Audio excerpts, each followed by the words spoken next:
The door swung open on a freezing November afternoon, and in walked a homeless teenager, 16 years old, clothes hanging loose, backpack frayed at the seams. She stood just inside my bookstore, eyes scanning the shelves like she wasn't sure she belonged. Then she asked, voice barely above a whisper, "Are you hiring?" I should have said no. The numbers on my ledger were bleeding red. 4 customers all day. Maybe 5. But when I looked up, really looked, her face froze me in place. She looked exactly like someone I hadn't spoken to in 2 years.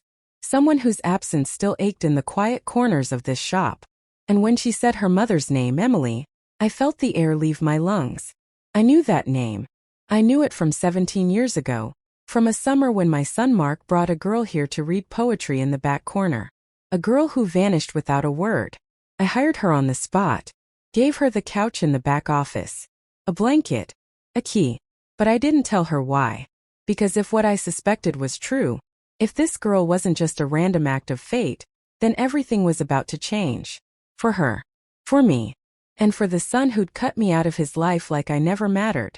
What I uncovered in the weeks ahead would force me to make a choice I never thought I'd face. My name is Sarah, and this is my story. Before we go on, drop a comment, where are you watching from? And subscribe to Never Too Old.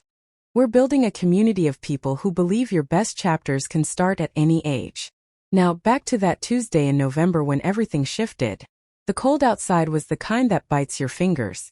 The heat in the store was on, but it never quite reached the corners.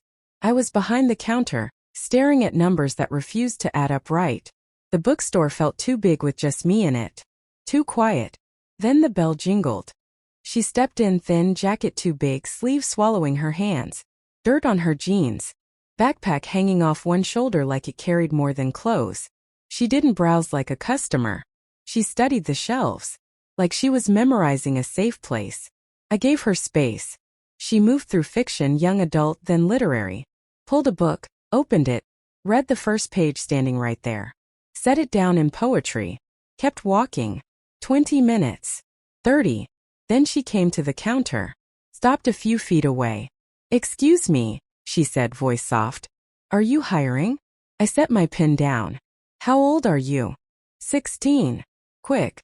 Practiced. I know I'm young, but I work hard. I can prove it. 16. What's your name? Jessica. Jessica Evans. Evans. I turned it over in my mind. Nothing. Where do you live, Jessica? She looked at the floor. There's a shelter 2 blocks over. I've been staying there. A shelter. This child was homeless. You're not from around here? No. Upstate. I ran away from an orphanage about a year ago. An orphanage.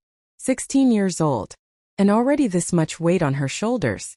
What about your parents? She went quiet. My mom died when I was 12, she said, voice smaller now. My dad died before I was born. That's what she told me. I watched her face. The way she said it, like she'd repeated it so many times, the pain had gone dull. I'm sorry, I said. She nodded.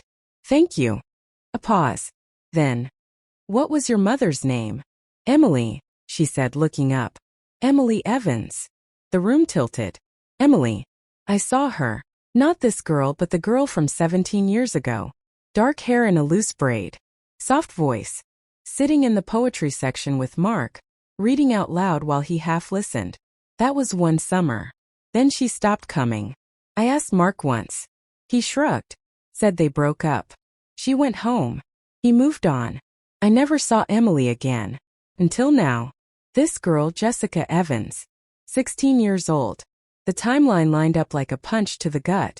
I looked at her again. I looked at her again. Really looked. The way she held herself. The set of her jaw. The slope of her cheekbones. She looked like Mark when he was her age. My stomach dropped. Could she be? No. I was jumping. Emily was Mark's girlfriend for one summer. That didn't mean anything. Plenty of girls are named Jessica. Plenty of last names are Evans. But 16 years old. Emily's daughter. And that face. I needed to think. Needed to be sure before I did anything irreversible. Jessica shifted. Do you actually have a job? Or were you just being kind? The hope in her voice. The fear underneath. I made my choice. I have a job, I said. You're hired. If you want it. Her eyes went wide. Really? Can you start tomorrow at 9? She stared. You don't know anything about me. I know you love books. That's enough for now. She was trembling just a little. I don't have references. That's fine. Mornings, afternoons, whatever you need. We'll figure it out tomorrow. I came around the counter. There's a couch in the back office. It's not much, but it's warmer than the shelter. You can stay until you find something better. I can't pay. You'll work. That's payment enough. She stood frozen like she couldn't process it. Then her eyes filled. She blinked fast, trying to hide it. Thank you, she whispered. Her voice cracked. I won't let you down. I promise. I believe you. She nodded, wiped her eyes. 9 tomorrow? 9. She turned to leave. Got to the door. Stopped. Why are you doing this? I looked at this girl, this stranger who might not be a stranger. Because you asked, I said. And I have a job that needs doing. She nodded. Didn't say more. Just walked out into the cold. I stood in the empty store. The ledger still open. The quiet pressing in. Emily Evans had a daughter. And that daughter just walked into my bookstore. I sat down. Put my hands flat on the counter. The math was simple. Mark dated Emily 17 years ago. Maybe 16. Jessica was 16 now. Could be coincidence. Or it could be everything. I didn't have proof. Just a gut feeling. And a face I couldn't unsee. That wasn't enough to call anyone. Not yet. But tomorrow Jessica would come back. Tomorrow I could start asking the right questions. Careful questions. Tonight, I sat in the bookstore that had been mine and Tom's for 40 years. The bookstore that was only mine now. And I wondered if maybe, just maybe, I wasn't as alone as I thought. But the next morning, when she showed up early, something in her eyes told me the truth was closer than I realized. She was already on the sidewalk when I unlocked at 8:45. Same worn backpack. Different jacket, still too big. Hair in a tight ponytail. Walking fast like she was scared I'd change my mind. Good morning, I said. Good morning. She stopped short. I'm not too early, am I? Not at all. Come in. I flipped on the lights. The overheads flickered, then caught. Morning light spilled through the front windows. Dust floated in the beams. The store looked kinder in daylight. Have you eaten? She hesitated. I'm fine. That meant no. There's a cafe next door. Go get something. Tell Marco I sent you. He'll put it on my tab. I don't need. You can't work hungry. Go. I'll be here. She went. I used the time to clear the back office. Moved inventory boxes. The couch sagged in the middle, but it was clean. I found a blanket in storage. A pillow that smelled like mothballs, but it would do. Jessica returned 15 minutes later with coffee and a muffin wrapped in paper. Thank you, she said. I'll pay you back when I get paid. Don't worry about it. I spent the morning training her. Register, shelving logic, fiction by author, nonfiction by subject, poetry in the back where the light was soft. She learned fast. Asked smart questions. Wrote notes in a tiny notebook from her bag. Do you get many customers? Not like we used to. People buy online now. That's sad. It is what it is. She ran her hand along a row of hardcovers. These are beautiful though. You can't get this from a screen. I liked her already. By lunch, I let her run the register while I did inventory. Watched through the doorway. She was careful. Polite. Recommended a book to a mom looking for her daughter. In a quiet stretch, I found her on the floor in poetry, notebook open. Writing. Crossing out. Writing again. What are you working on? She startled. Closed the book. Nothing. Just stories, I guess. You write. Sort of. It's stupid. It's not. She shrugged. Books were my friends. When things got bad at home, I sat on the step stool nearby. What happened at home, Jessica? She picked at the notebook's edge. My mom had problems, she said finally. Drugs. Started after I was born. I don't remember a time before it. I'm sorry. I took care of her. When I was old enough, 10 maybe, I'd find her passed out. Got good at hiding it from neighbors. Making excuses. Flat. Like a grocery list. That's a lot for a kid. I didn't have a choice. She looked up. I found her when she died. I was 12. Came home from school. She was in the bathroom. Called 911. But she was already gone. My chest tightened. Jessica. It was 4 years ago. She closed the notebook. After that, foster care. Then the orphanage. That place was awful. Cold. We were just numbers. So you left. Yeah. Turned 15. Walked out. Been on my own since. Like it was simple. Like being homeless at 15 was just another Tuesday. I understood loss. I understood being alone. 2 years ago, my world collapsed. Tom died on a Thursday morning. Heart attack. No warning. I woke up, he was gone. Cold beside me. We'd been married 40 years. Built this bookstore from nothing. Every shelf. Every creak in the floor. Ours. The funeral was small. Mark came. My son. Stayed in the back. On his phone half the time. Left right after. Barely spoke. 3 months of fog. Running the store because what else was there? Then Mark showed up with a business plan. Subscription boxes. Needed $350,000. Wanted me to sell the bookstore. This place barely breaks even, Mom. Dad's gone. You don't need this. This is all I have left of your father. It's a building. Inventory. Dad wouldn't want you struggling. I'm not selling. His face hardened. You're choosing dusty books over your son's future? I'm keeping what we built. Forget it. Don't expect me around to watch you fail. He left. 2 years of silence. I lost Tom. Then I lost Mark by his choice. Just like Jessica. We both lost the people we loved. Both ended up with no one. I looked at her on the floor. This kid who'd survived things no child should. And the timeline burned clear. Mark and Emily 17 years ago. Jessica 16 now. Born after Emily left. Could be nothing. Or it could be everything. I needed proof. Real proof. That night after Jessica fell asleep on the office couch, I sat upstairs at the computer. Searched DNA tests. Found an ancestry site. Ordered 2 kits. They arrived 3 days later. Jessica was restocking young adult when I brought them down. Hey, I said. Got something random. She turned. What's that? I held up the boxes. Ancestry DNA kits. Read a book on genetics. Got curious about my roots. Ordered 2 by mistake.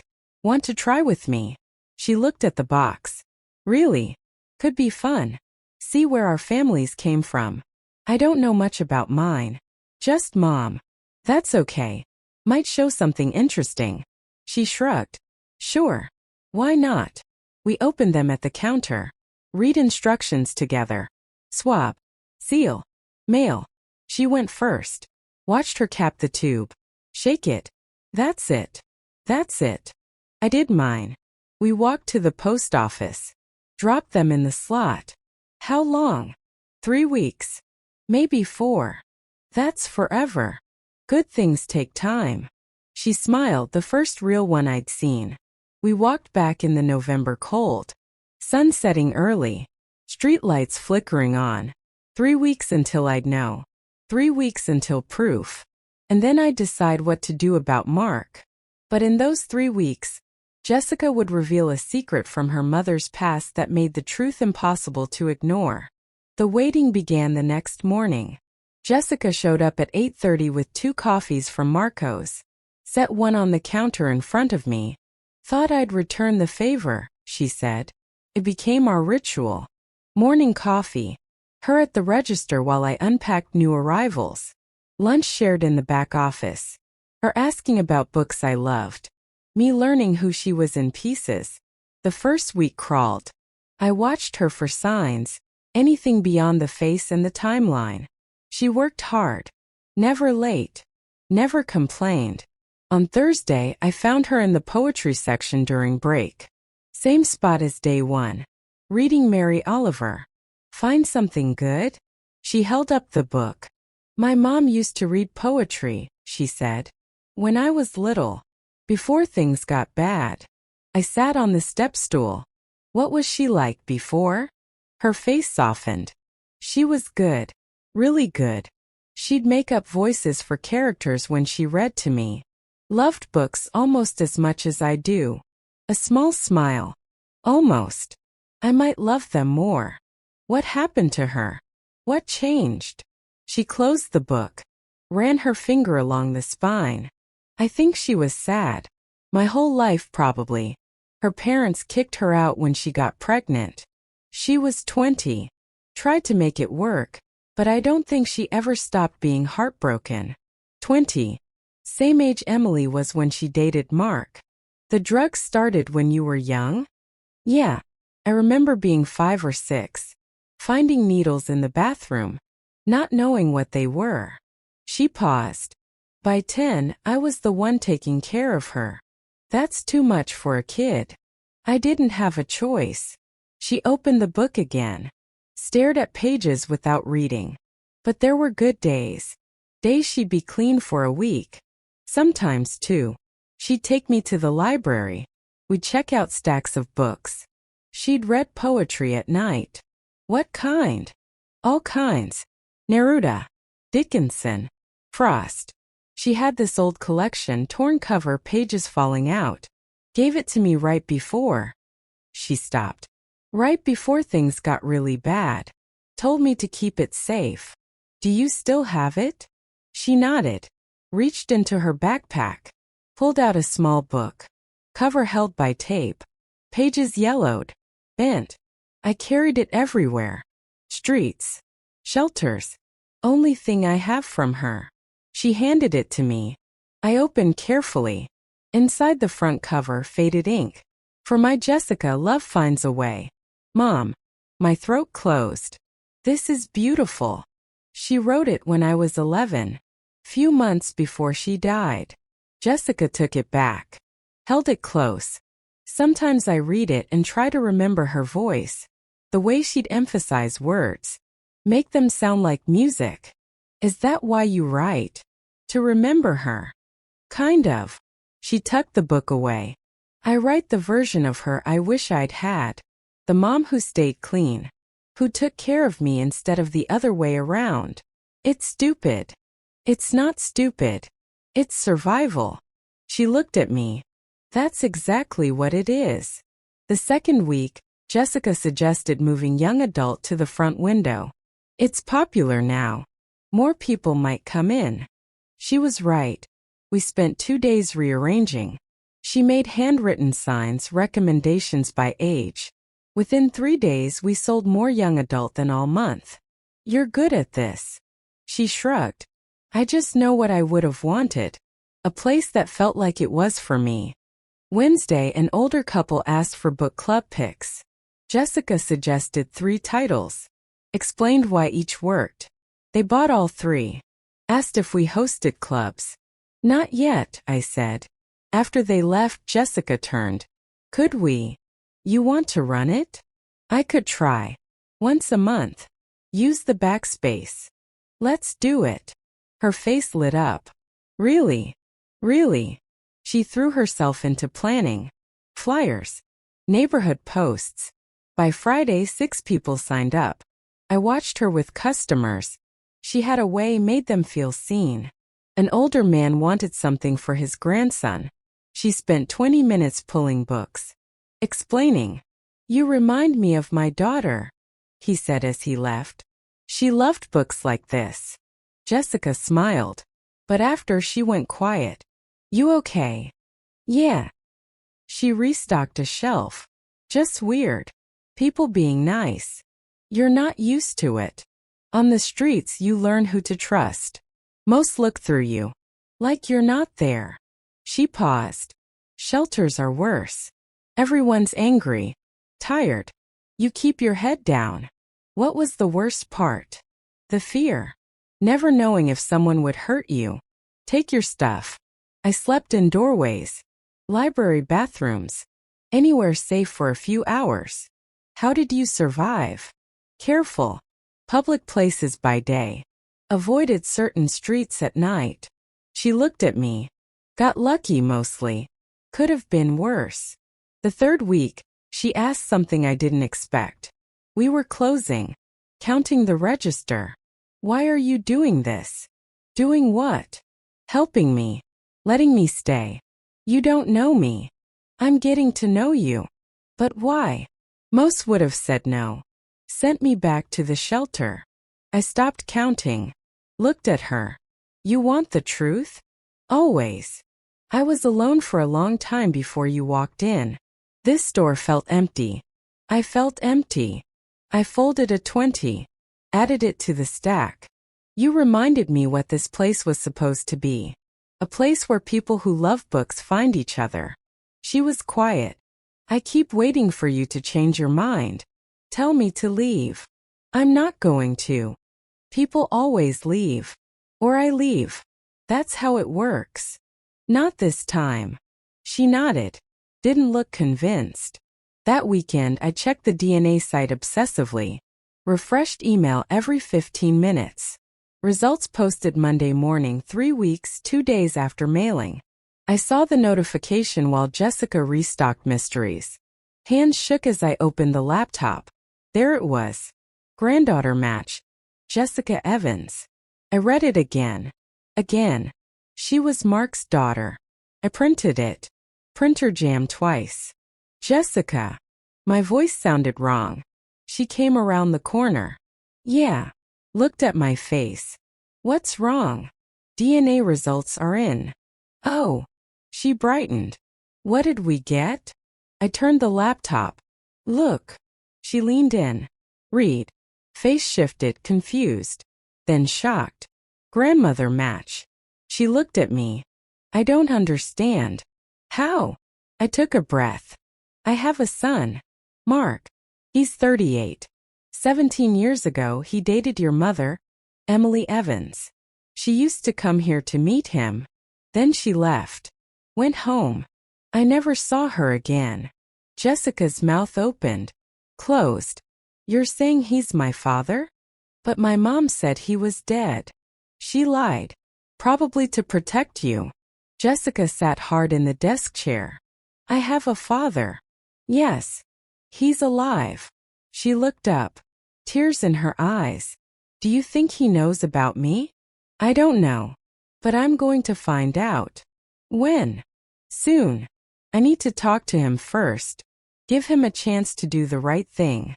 What if he doesn't want me? The fear. The hope. Then he's a fool, I said. And you still have me. She wiped her eyes. Looked at the screen. We're really family. We're really family. She started crying then. Deep from the bones. I held her. Let her cry into my shoulder. My granddaughter. I had a granddaughter. But that afternoon, I made the call that would shatter everything we just found. The waiting began the next morning. Jessica showed up at 8:30 with 2 coffees from Marco's. Set one on the counter in front of me.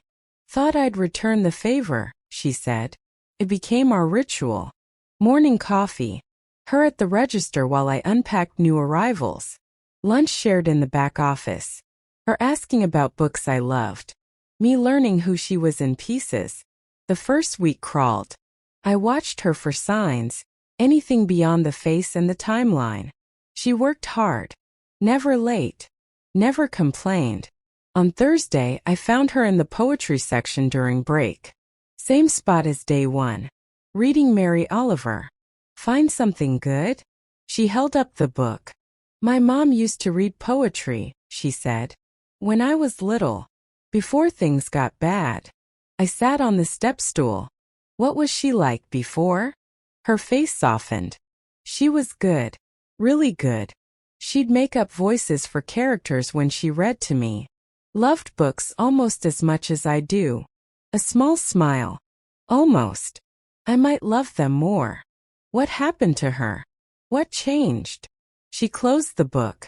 Ran her finger along the spine. I think she was sad. My whole life probably. Her parents kicked her out when she got pregnant. She was 20.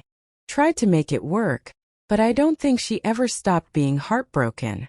20. Same age Emily was when she dated Mark. The drugs started when you were young? Yeah.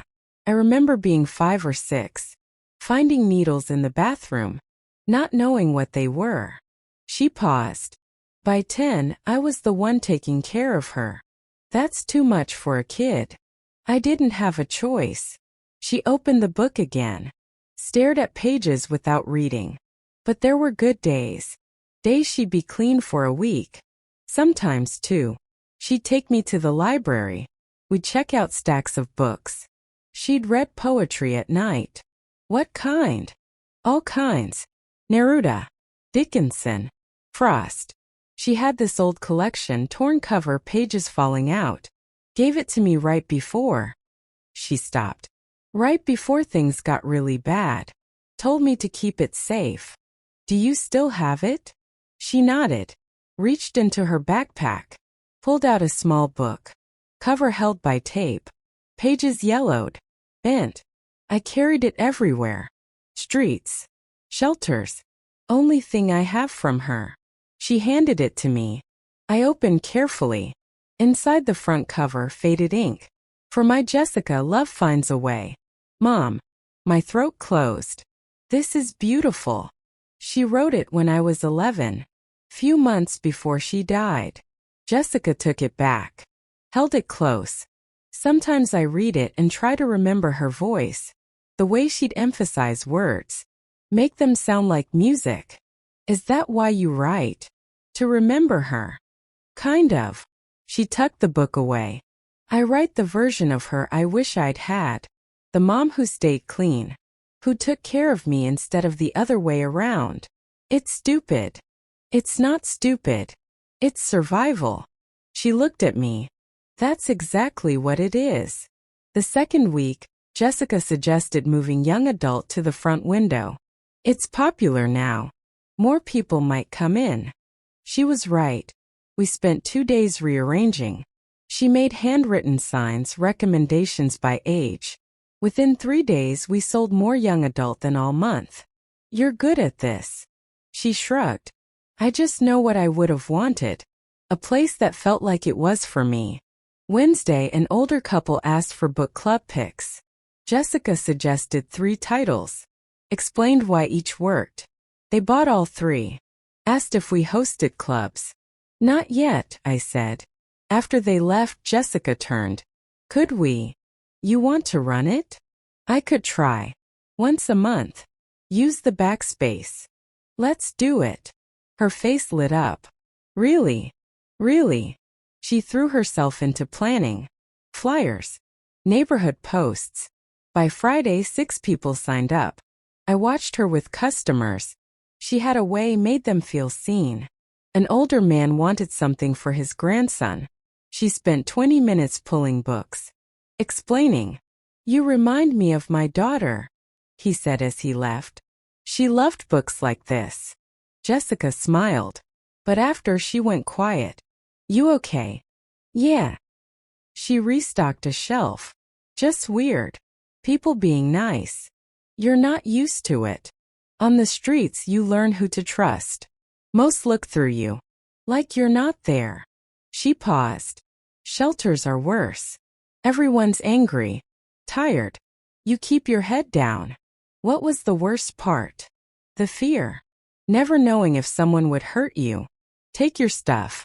I slept in doorways. Library bathrooms. Anywhere safe for a few hours. How did you survive? Careful. Public places by day. Avoided certain streets at night. She looked at me. Got lucky mostly. Could have been worse. The third week, she asked something I didn't expect. We were closing. Counting the register. Why are you doing this? Doing what? Helping me. Letting me stay. You don't know me. I'm getting to know you. But why? Most would have said no. Sent me back to the shelter. I stopped counting. Looked at her. You want the truth? Always. I was alone for a long time before you walked in. This store felt empty. I felt empty. I folded a 20. Added it to the stack. You reminded me what this place was supposed to be. A place where people who love books find each other. She was quiet. I keep waiting for you to change your mind. Tell me to leave.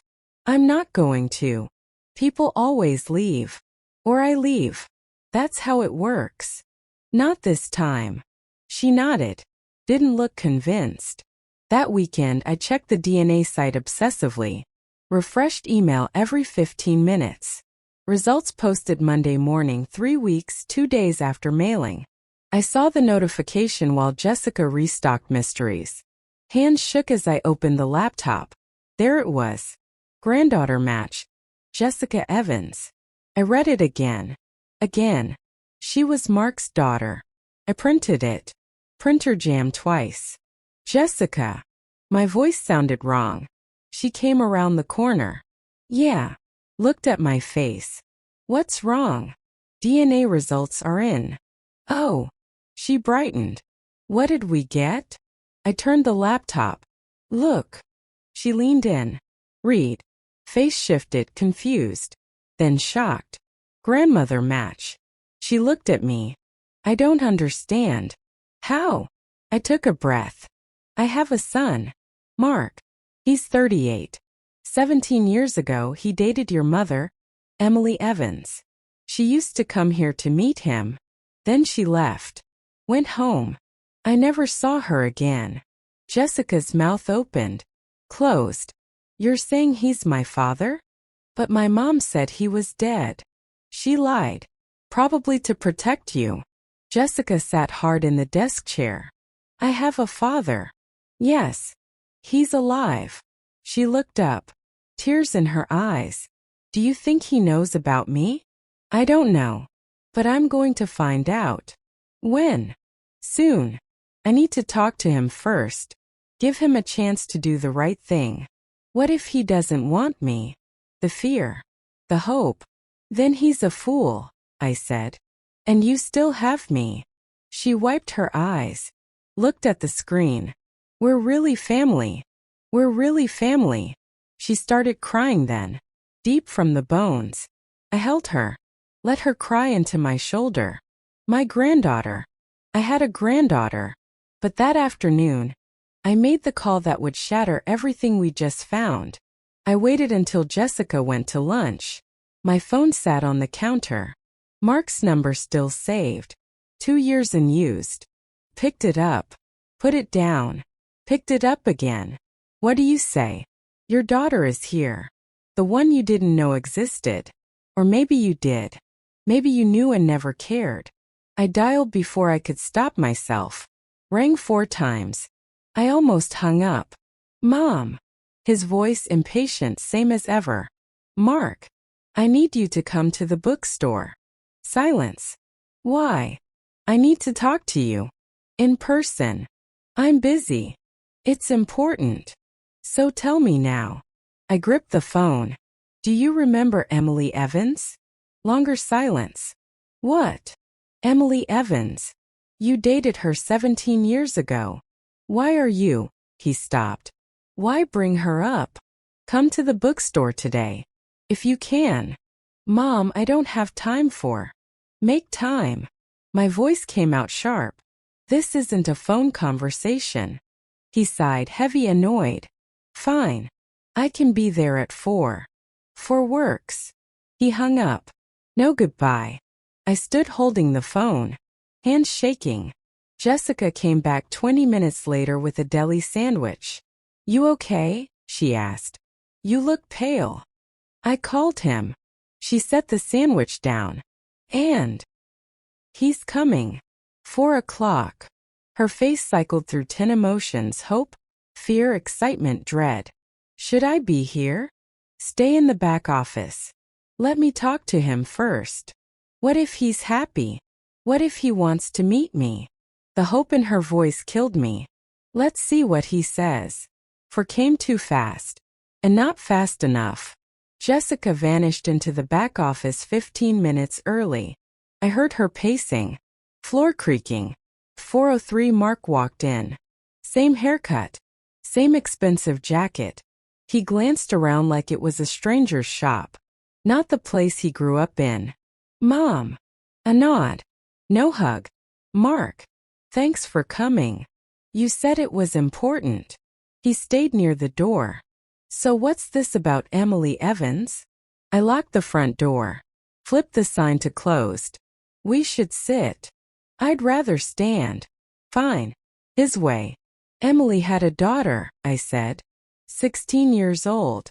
Her name is Jessica. His face didn't move. Okay. And she's your daughter. His face did move then.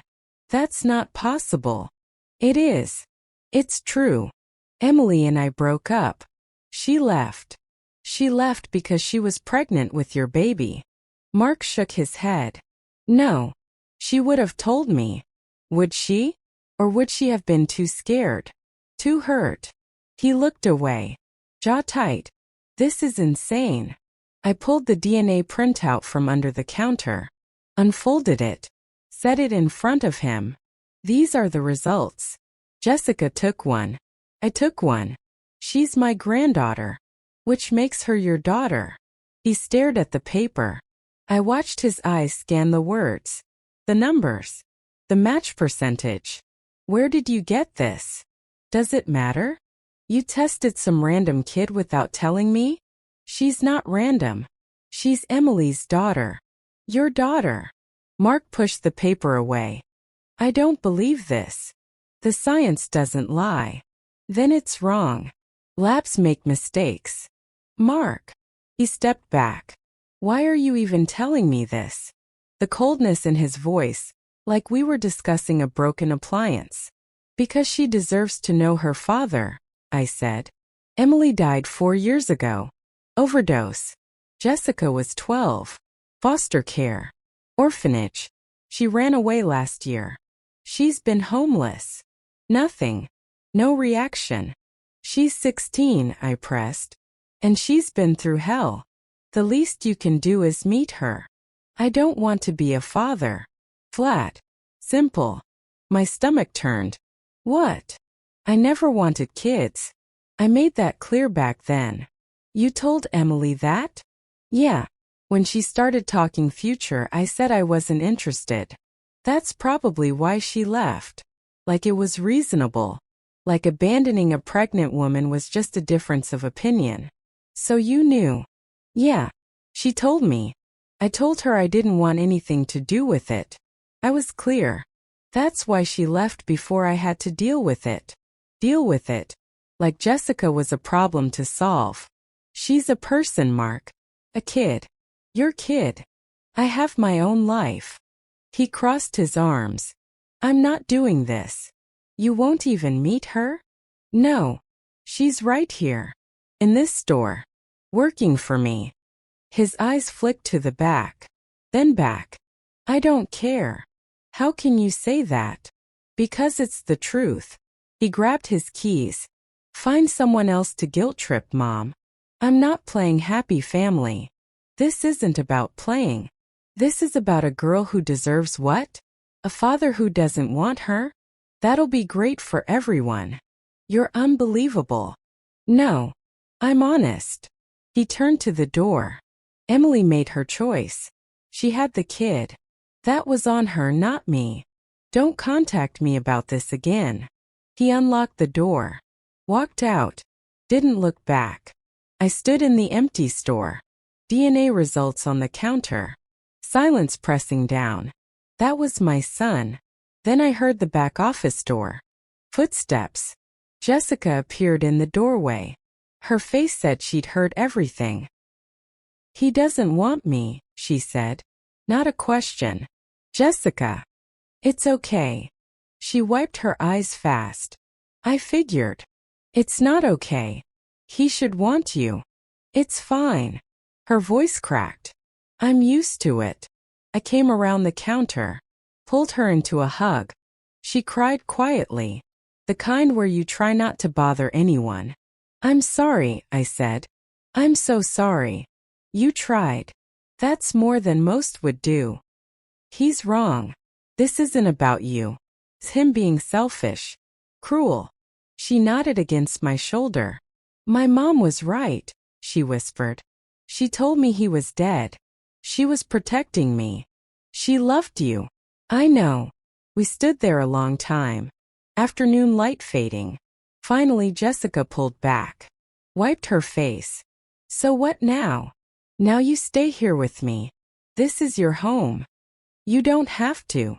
I want to. I held her shoulders, looked her in the eye. You're my granddaughter. Your family. Mark doesn't get to decide that. What if he changes his mind? Then we'll deal with it. But I'm not holding my breath. She nodded, tried to smile. Can I ask you something? Anything. Do you think something's wrong with me? Like, why doesn't he want me? My heart broke. There's nothing wrong with you. Not one thing. He's broken. Not you. Are you sure? I've never been more sure. She hugged me again. Tighter. Thank you, she whispered. For trying. For caring. You don't have to thank me. I do though. We stayed like that until the light turned purple. Until streetlights came on. Until the world felt less sharp. Jessica went upstairs to lie down. I stayed in the store. Cleaned up. Put the DNA results in a drawer. Mark didn't want his daughter. Fine. I did. And that would be enough. But the next morning we moved her upstairs, and a tiny backpack held a secret that would change everything again. The next morning we moved Jessica's things upstairs. She didn't have much. The backpack, the poetry book, 3 changes of clothes, a toothbrush still in its shelter package. That's it. I asked. She shrugged. Easier to run when you're not weighed down. You're not running anymore. She looked at me. Nodded. I showed her the spare bedroom, Tom's old office. I'd cleared it the week before. Fresh sheets. Curtains hung. This is mine. All yours. She set the backpack on the bed. Ran her hand along the quilt. I haven't had my own room since I was 12. Well, you have one now. That night I heard her at 3 a.m. Found her in the kitchen. Standing in the dark. Can't sleep. Not used to quiet. Or warm. She poured water. At the shelter there's always noise. Doors slamming. People coming and going. You'll get used to it. Yeah. She drank. Thank you. For this. For everything. Your family. This is where you belong. She smiled. Went back to bed. Within a week, she enrolled in night classes to finish high school. Worked the store by day. Studied at the counter between customers. I watched her juggle both. Never late. Never asking for anything. You're allowed breaks, I told her once. I'm fine. I like being busy. The months flew. Her first book club brought 8 people. By month 3, 20 regulars. Jessica led discussions like she'd done it forever. Asked questions that made people think. Made everyone feel heard. The bookstore started making money. Not much, but enough I could pay her a real wage. Not just room and board. You don't have to, she said when I handed her the first check. Yes, I do. You work. You get paid. She stared at the check like it might vanish. Spring turned to summer. Summer to fall. Jessica turned 18 in November. I baked a chocolate cake with vanilla frosting. She cried when she saw it. No one's made me a cake since I was 11. We ate it upstairs. Just us. 2 weeks later, she walked across the stage. Got her high school diploma. I sat in the audience with a dozen other families. Watched her receive that paper. She found me after.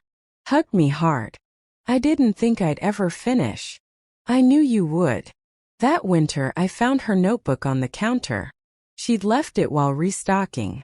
I shouldn't have looked. But I did. Pages filled with stories. Some crossed out. Some finished.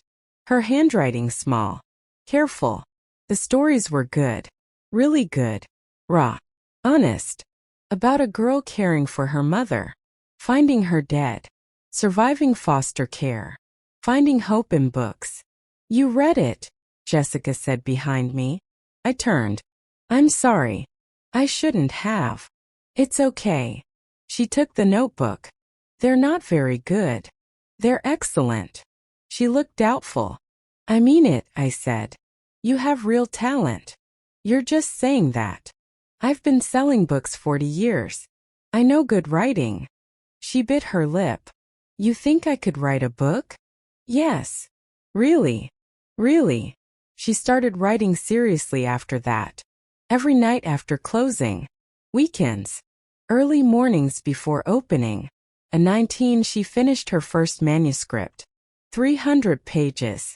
A novel about a girl taking care of her mother. Finding her dead. Surviving foster care. Finding hope in books.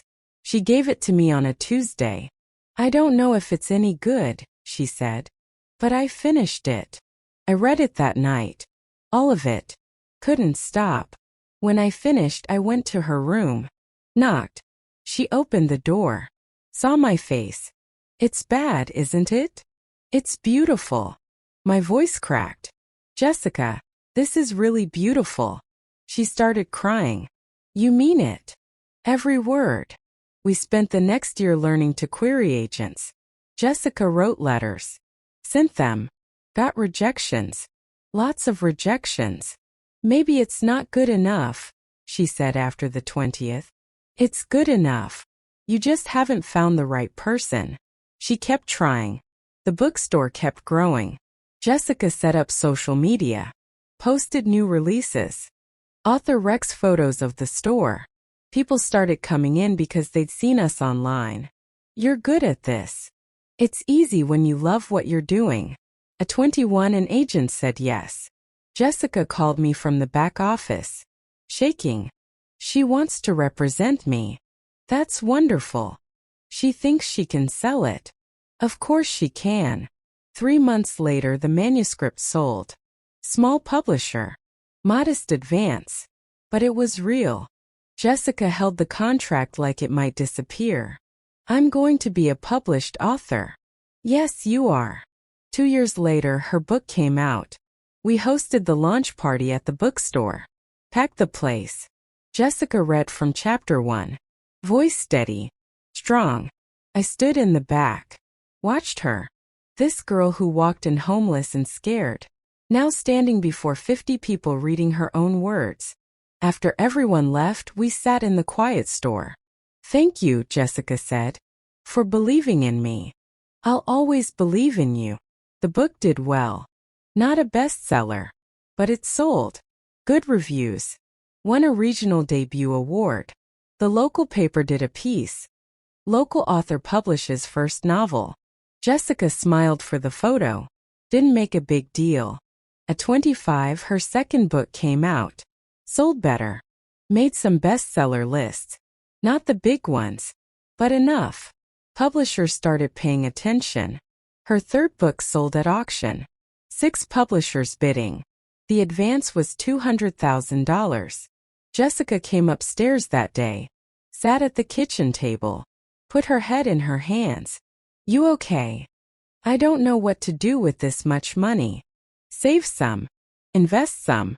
Buy yourself something nice. I want to give some to the bookstore. No. Why not? Because you earned that. Your words. Your work. You gave me everything, she said. Let me give something back. We compromised. She helped with repairs. New shelves. Updated heating. Things the store had needed for years. The bookstore thrived. Jessica thrived. We fell into rhythms. Morning coffee at the kitchen table before opening. Book talk during slow afternoons. Dinner together most nights. She'd tell me about her writing. I'd tell her about customers. About Tom in the early days. 10 years passed like that. Jessica grew from a scared 16-year-old into a confident 26-year-old woman. Kind. Talented. Strong in ways that still surprised me. But sometimes I'd catch her staring out the window. A look I recognized. What are you thinking about? I asked once. Nothing. Jessica. She sighed. Do you think he ever thinks about me? Mark. Always Mark in the background. I don't know. I wonder what it would be like. Having a father. You don't need him. I know. But sometimes. She trailed off. You're allowed to want that. It's stupid. It's human. She never brought it up again. But I knew it was there. That ache. We'd built something good. Something real. But part of her still carried that wound. The father who didn't want her. I hoped time would heal it. I was wrong. But one morning, a single message on her phone would reopen that wound and test every truth we'd built. Things stayed quiet for a few months after that. Jessica kept writing. The bookstore kept thriving. We had our morning coffee, our evening talks, our life together. I stopped worrying about Mark. He'd made his choice 10 years ago. As far as I knew, he'd forgotten we existed. I should have known better. One morning, Jessica came down to breakfast with her phone in hand. Smiling. "Look at this," she said. "Someone from that online literary magazine interviewed me last month. I forgot it was coming out today." I took the phone. Read the headline. From homeless teen to best-selling author. Jessica Evans' inspiring journey. There was a photo of Jessica in the bookstore, surrounded by shelves. Smiling. The article told her whole story. Emily. The drugs. Finding her mother dead. Foster care. The orphanage. Running away. A year on the streets. Then finding the bookstore. Finding me. It mentioned the $200,000 advance. Her rising career. How she'd been raised by her grandmother, Sarah Williams. "This is good," I said. But my stomach tightened. "They want to do a podcast interview next month," Jessica said. "Isn't that crazy?" "That's wonderful." She took her phone back. Scrolled through comments. People congratulating her. Saying her story inspired them. I drank my coffee. Tried to ignore the feeling in my gut. The message came 2 days later. Jessica was restocking poetry when her phone buzzed. She pulled it out. Stared. Her face went pale. "What is it?" She didn't answer. I walked over. "Jessica." He messaged me. Her voice was barely a whisper. "Who?" "Mark." "My father." My blood went cold. "What?" She held up the phone. I read. "Hi, Jessica. I'm Mark Williams. I'm your father. Your grandmother told me about you a few years ago, and I wasn't ready then. I was wrong. I've regretted it every day since. I'd like to meet you if you're willing." "I'm so sorry." I handed it back. "Don't answer that." "What?" "Don't answer it. Block him." "Why would I block him?" "Because he wants something." Jessica's face changed. "You don't know that." "Yes, I do. He saw that article. Saw you're successful now.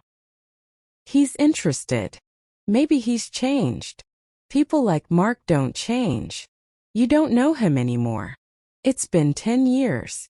I know him better than anyone." Jessica put her phone in her pocket. "People deserve second chances." "Not him." "Why? Because he hurt you? Or because he didn't want me?" "Both." "Well, maybe I want to give him a chance anyway." We stared at each other. First real fight we'd ever had. "If you do this," I said, "he's going to hurt you. Or maybe he's genuinely sorry. Maybe he wants to be in my life. He abandoned you before you were born. And maybe he regrets it. The message says he regrets it." Words are easy, Jessica. "So I shouldn't believe anyone who apologizes?" "You shouldn't believe him." She turned away. "I'm going to answer him." "Don't. It's my choice." She walked to the back office. Closed the door. I stood in the poetry section, surrounded by books about love, loss, betrayal. This was going to end badly. I knew it in my bones. The first coffee meeting happened 3 days later. Jessica came home glowing. "He was so nice," she said. "He apologized for everything. Said he was young and scared. That he's thought about me for years." "What else did he say?" "He asked about my writing. About my books. He seemed really proud." "Of course he did. Are you going to see him again?" "He asked if we could meet next week. Is that okay?" "You don't need my permission." "I know. But I don't want you upset. I'm not upset. I was terrified. I just want you to be careful. I will be. The meetings became regular. Once a week. Then twice. Coffee turned to dinner. Dinner to weekend lunch. Jessica texted updates. He's so funny. He told me about his startup ideas. He asked to see my manuscript. I watched from a distance. Waited for the other shoe to drop. After a month, Mark started showing up at the bookstore. Always when I wasn't there. Jessica would mention it later. Dad stopped by today. Dad. She was calling him Dad now. What did he want? Just to say hi. He bought a book. One of mine. How nice. You don't like him being around. I don't trust him. You don't trust anyone. That's not true. You've been alone so long. You forgot what it's like to let people in. That stung. I let you in. Because you had to. I needed help. That's not why. Then why don't you want me to have a father? I want you to have a father who actually cares about you. Not someone who showed up the second you became successful. Jessica's face hardened. You're wrong about him. I hope I am. But I wasn't. 2 months in, Jessica mentioned Mark to her literary friends. Brought him to a book signing. He charmed everyone. Told stories. Made people laugh. I watched him work the room. Saw how he positioned himself next to Jessica. How he mentioned being her father to anyone who'd listen. He's really proud of you, one of her friends told me. Is he? After 3 months, things shifted. Jessica came home from dinner with Mark. Quiet. Thoughtful. Everything okay? He told me about a business opportunity. There it was. What kind of opportunity? Subscription boxes, she said. He says the market's coming back. Better than 10 years ago. The same pitch. Word for word. How much does he need? Jessica looked surprised. How did you know he needs money? Lucky guess. He needs investors. People who believe in the concept. And he asked you. He said he'd understand if I wasn't interested. But he wanted to give me first opportunity. Since I'm family. The words made me sick. How much? 100,000 to start. But he says the returns could be huge. Jessica. I know what you're thinking. But he showed me the business plan. It's solid. Don't give him money. It's my money. I know. But please don't do this. He's my father. He's a con artist. Stop. Jessica stood up. You never wanted me to have a relationship with him. You're trying to sabotage this. I'm trying to protect you. From what? From having a parent who actually wants me. He doesn't want you. He wants your money. You don't know that. Yes, I do. No. You just can't stand that someone besides you cares about me. That's not fair. Neither is this. She grabbed her coat. I'm going for a walk. She left. I sat at the kitchen table. Hands shaking. I had to do something. Had to prove what Mark was really after. The plan came to me that night. It was risky. If I was wrong, Jessica would never forgive me. But if I was right, she'd finally see the truth. But the trap I set would force Mark to reveal his true colors and break Jessica's heart all over again. I called Mark the next morning. Mom. He sounded surprised. What's going on? I need to talk to you. In person. About what? About Jessica. And money. Silence. Okay. When? Today. 4 o'clock. The bookstore. I'll be there. I hung up. Texted Jessica. I need you to trust me. Come to the bookstore at 4:15. Don't come inside. Wait in the back office. Just listen. Please. She replied an hour later. What's this about? Please. Just do this one thing for me. Fine. At 3:45 I closed the store early. Locked the front door. Jessica arrived at 4 o'clock. I let her in through the back. What's going on? Mark's coming. I'm going to talk to him. I need you to listen from the back office. Why? Because I need to prove something. And you won't believe me unless you hear it yourself. This is crazy. Just listen. That's all I'm asking. She looked at me. You really think he's using me? I know he is. And if you're wrong, then I'll apologize to both of you. She went to the back office. Left the door cracked. Mark arrived at 4:03. I let him in. Locked the door behind him. What's this about? He looked around like he was appraising the place. Sit down. He sat at a reading table. I've been thinking, I said, about what you said 10 years ago. About selling this place. His eyes sharpened. Okay. You were right. I'm getting older. This is too much work. So you're ready to sell? Maybe. The property's worth more now. $450,000. At least. I watched his face. Saw the calculation. That's good, he said carefully. I'll sell it, I said. And I'll give you all the money. What? Every penny. $450,000. Maybe more with a good offer. He leaned forward. Why would you do that? One condition. What? You disappear from Jessica's life. Completely. No contact. Block her number. Block her social media.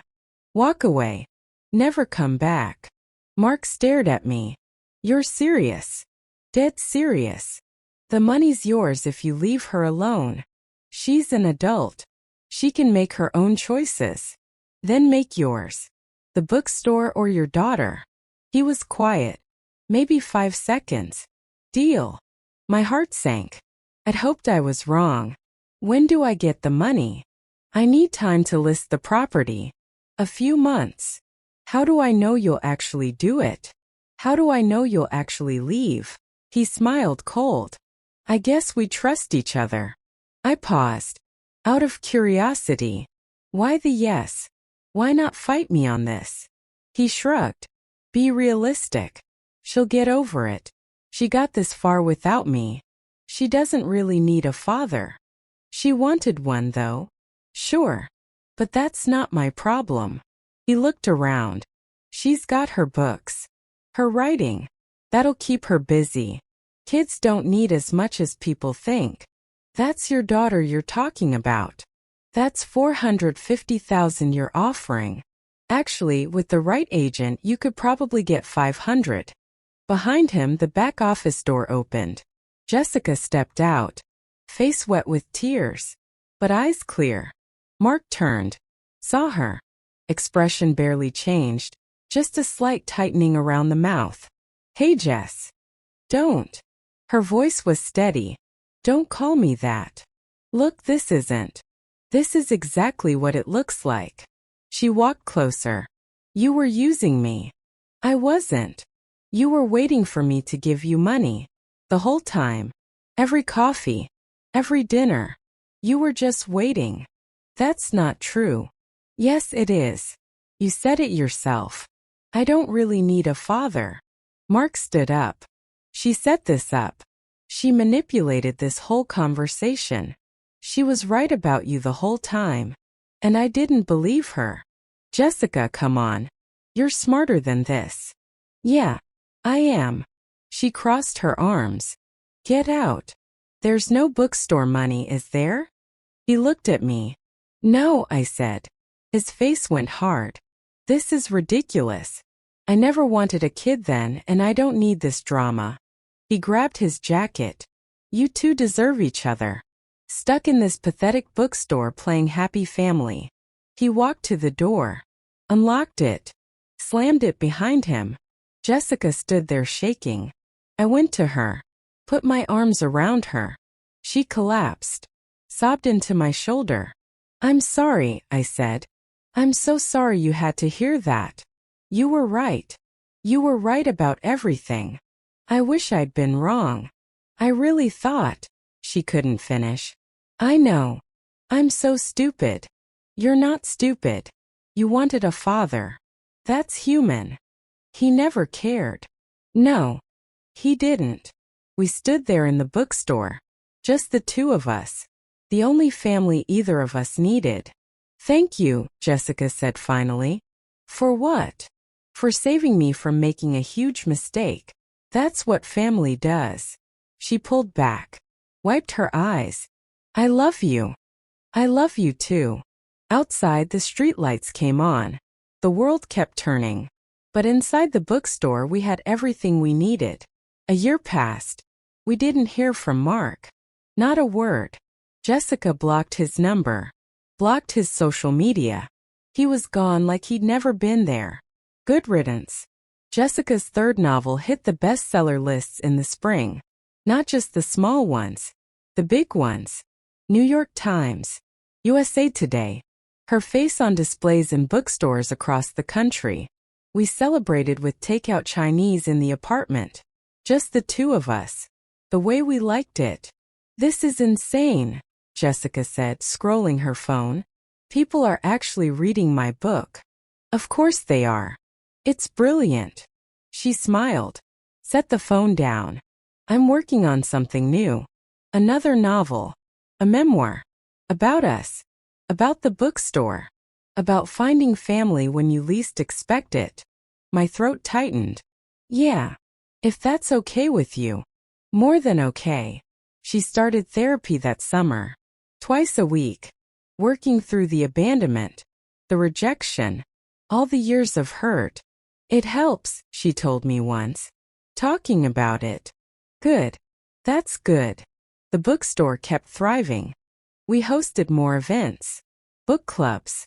Author readings. Young writers started showing up. Kids from foster care. Teenagers who'd aged out of the system. People who reminded me of Jessica at 16. She mentored them. Sat with them in the poetry section. Read their work. Told them they had talent. Gave them hope. You're good at this. I remember what it felt like. Having no one believe in you. At 76, I was still running the store. Hair completely gray. Hands ached in the mornings. But I showed up every day. Opened the doors. Made the coffee. Jessica had moved into her own apartment a few blocks away. Decorated with books. Framed covers of her novels on the walls. But she came to the bookstore every morning. We still had our coffee together. Still talked about books. Still lived the rhythms we'd built over 12 years. Her fourth book came out in the fall. I opened it to the dedication page. To Sarah, who gave me home, family, and stories. I cried right there at the counter. Didn't even try to hide it. By December, we were planning the Christmas event. Jessica's latest novel. A reading and signing. We decorated the store. Lights in the windows. Garland on the shelves. It looked like something from a movie. But on the night of the event, one moment would remind us both how far we'd come. And how fragile hope can be. The night of the event, people packed the place. Standing room only. Customers I'd known for years. New faces who discovered us online. Young writers Jessica had mentored. Friends from her writing community. Jessica stood at the front. Read from chapter 3. Her voice clear. Strong. I stood in the back. Watched her command the room. This woman who'd walked in 12 years ago with nothing but a worn backpack and desperate hope. She'd built this. Her career. Her life. Her confidence. After everyone left, we cleaned up. Stacked chairs. Swept the floor. Put the garland back in place. I made tea in the back office. Brought out 2 cups. We sat in the reading chairs by the window. Street outside dark except for streetlights. Store warm and quiet around us. I never thanked you properly, Jessica said. For what? For that day I walked in here. You didn't have to hire me. You didn't have to care. I saw you. That's all. Most people don't see homeless kids. They look away. Well, I'm glad I didn't. Me too. She sipped her tea. This store was dying when you got here, you know? I barely had customers. You saved me too, I said. We sat in comfortable silence. The kind that only comes from years of knowing someone, of building a life together one day at a time.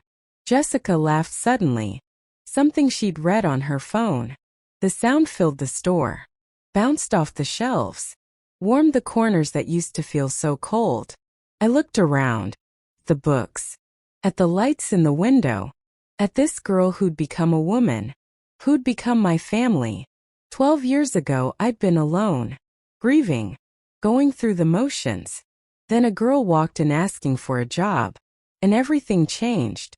Not because of grand gestures or dramatic moments, but because of coffee in the mornings, books shared in the afternoons, dinner conversations that stretched into evening, small kindnesses that built into something unbreakable. Mark never understood. He'd been looking for something big, something profitable, something impressive. He'd missed what was right in front of him. His loss. Jessica set her cup down. I should head home. Early morning tomorrow. Okay. She hugged me at the door. Love you. Love you too. She walked out into the December cold. I watched through the window until she turned the corner. Safe. I locked up. Turned off most of the lights. Left the window display glowing. Upstairs the apartment was quiet, but not lonely anymore. Never lonely. I made myself another cup of tea, sat at the kitchen table, looked at the framed photo Jessica had given me last Christmas. The two of us in the bookstore. Both smiling. Both smiling. My granddaughter. My family. Tomorrow she'd be back. We'd have our coffee. Talk about books. Serve customers. Live our ordinary, extraordinary life. So that's my story. I'd love to hear what you think. Should Jessica have given Mark a second chance? Or listen to me from the start? Let me know in the comments. And subscribe for more stories like mine.